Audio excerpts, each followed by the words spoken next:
আমাদের গতকালকে পুরো বাংলাদেশে যে জাগরণ সৃষ্টি হয়েছিল,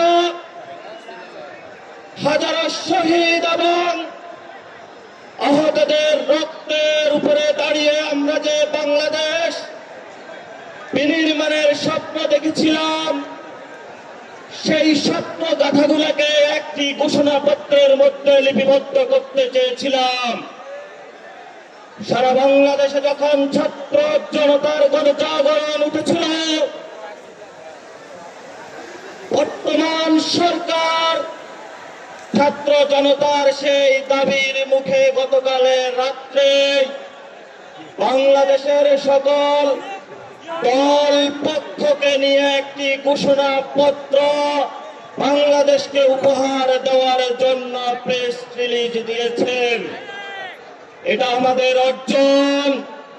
সাথে সাথে আমরা বলে দিতে চাই, এই যারা শহীদ হয়েছেন, আহত হয়েছেন, 90 যারা শহীদ হয়েছেন, আহত হয়েছেন, যারা 71 শহীদ হয়েছেন, আহত হয়েছেন, তাদের প্রত্যেকটি রক্তের কোনায় লেখা আছে যে প্রতিশ্রুতিগুলো আগামীতে যে প্রোক্লেমেশনটা আমাদের জাতির সামনে আসবে, সেখানে সেগুলো স্পষ্ট করে লেখা থাকতে হবে।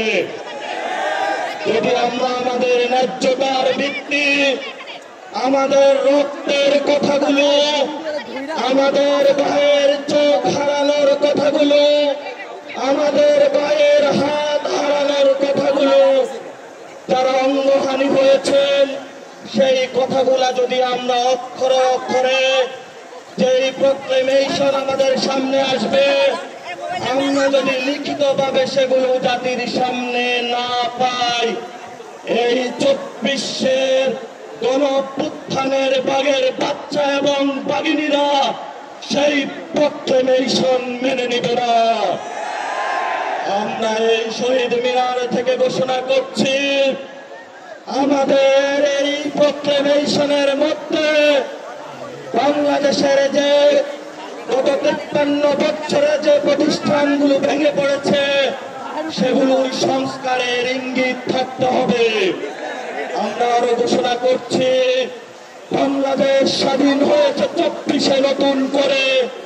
আমরা আর কোন নতজানু পররাষ্ট্রনীতি বাংলাদেশের পক্ষ থেকে দেখতে চাই না। আমরা বাংলাদেশকে পৃথিবীর মঞ্চে নতুন এক বাংলাদেশ দেখতে চাই।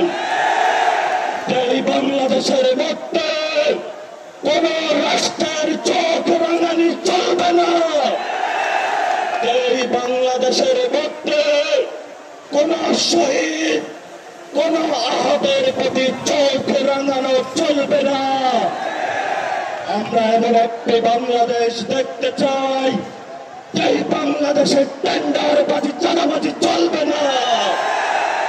আমরা এমন একটি বাংলাদেশ দেখতে চাই, যেখানে শহীদের বিচার এই বছরে আমরা একটি ভিজিবল রূপ দেখতে পাবো ইনশাআল্লাহ। আমাদের এখানে দেখতে পাচ্ছেন অসংখ্য আহত যোদ্ধারা একত্রিত হয়েছে, অসংখ্য শহীদের মা বাবা একত্র হয়েছে, যাদের সন্তানগুলোকে খুন করা হয়েছে, তারা এখনো সচিবালয়, ক্যান্টনমেন্টে, দেশের বিভিন্ন প্রতিষ্ঠানে, স্বয়ং ঢাকা বিশ্ববিদ্যালয়ে তারা ঘুরে বেড়াচ্ছে। আমরা ছাত্র জনতা থেকে সরকারকে হুঁশিয়ার করে উচ্চারণ করতে চাই, অতি দ্রুত ফ্যাসিবাদী যে ব্যবস্থা, সেই ব্যবস্থার বিলোপে আপনারা সক্রিয় হন। যদি আপনারা সক্রিয় না হতে পারেন, তাহলে 24-এর বাঘের বাচ্চারা নিজেদের হাতে আইন তুলে নেবে ইনশাআল্লাহ। প্রিয় ছাত্র জনতা, আমাদের আগামীতে যে কাজগুলো করতে হবে, আমাদের বিচার প্রক্রিয়া সম্পূর্ণ করতে হবে বাংলার মাটিতে। খুনি হাসিনাকে বাংলার মাটিতে এনে বিচারিক প্রক্রিয়ার মধ্য দিয়ে বাংলাদেশে আওয়ামী লীগকে একটি বিচারের প্রক্রিয়ার মধ্য দিয়ে তাদেরকে খুনের দায়ে জনগণের সামনে উপস্থাপন করে নিষিদ্ধের প্রক্রিয়ায় আমাদেরকে যেতে হবে ইনশাআল্লাহ। আপনারা সেই যুদ্ধে প্রস্তুত থাকবেন কিনা আজকের শহীদ মিনারে সবাই হাত তুলে আপনারা শপথ করেছেন। এই শহীদ মিনার থেকে তো এই বাগের বাচ্চারা বাংলাদেশে কোন খুনি হাসিনার বিচার করা পর্যন্ত মাঠ ছাড়বে না। এই বাগের বাচ্চারা বাংলাদেশে যতদিন থাকবে ততদিন পর্যন্ত আওয়ামী লীগের কোন পুনর্বাসন হতে দেবে না।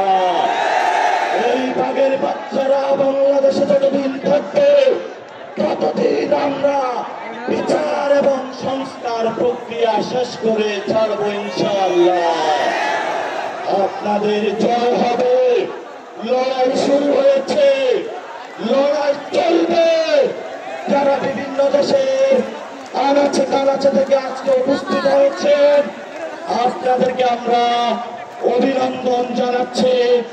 আমাদের সহযোদ্ধাদের উপরে গোপালগঞ্জে হামলা হয়েছে, তারা হসপিটালে গিয়ে চিকিৎসা নিয়ে আবার এই সমাবেশ স্থলে উপস্থিত হয়েছে। আমরা তাদেরকে অভিবাদন এবং সংগ্রামে শুভেচ্ছা জানাই। আপনারা আমাদেরকে গতকালকে রাতের আহ্বানে ঢাকায় এসে উপস্থিত হয়েছেন। জাতীয় নাগরিক কমিটির সদস্যবৃন্দ যারা রয়েছেন আপনারা একটি ঐতিহাসিক লড়াইয়ের মধ্য দিয়ে যাচ্ছেন। আপনাদেরকে ইনশাআল্লাহ এই বৈষম্য বিরোধী যারা ছাত্ররা নেতৃত্ব দিচ্ছে আগামীর দেশ গঠনে আমরা বৈষম্য বিরোধী ছাত্রদের নেতৃত্বে কাজ করবো ইনশাআল্লাহ।